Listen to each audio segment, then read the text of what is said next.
മോളെ ഇവിടെ ഇരുന്നു. മോളെ, നീ എത്ര കാലം ഇവിടെ ഇങ്ങനെ ജീവിക്കും? നിന്റെ കണ്ണീര് കണ്ട് ദുഃഖിക്കുന്ന രണ്ട് ആത്മാക്കൾ ഇവിടെയുണ്ട്. എന്നായാലും ഇതിനൊരു പരിഹാരം വേണ്ടേ? അമ്മാവൻ ഒരു തീരുമാനം എടുത്തിട്ടുണ്ട്. എന്താ മോള് ഇവിടെ ഒന്ന് ഒപ്പിടും.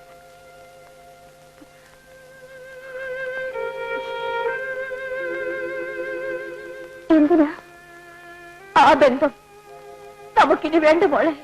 അമ്മേ മോളെ,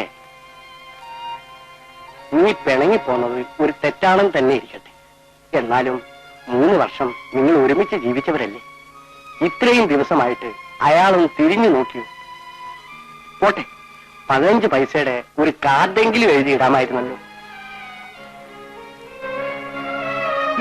അവന് നിന്നേക്കാളും വലുത് ആ കുഞ്ഞാണെന്ന് ഇപ്പോഴെങ്കിലും മനസ്സിലായി. ഇനിയും നമുക്കിത് തുടങ്ങണ മോളെ. നീ അമ്മാവൻ പറഞ്ഞതനുസരിക്കും. അച്ഛനില്ലാത്ത ദുഃഖം നിന്നെ അറിയിക്കാതെ വളർത്തിയത് ഈ അമ്മാവനാണ്.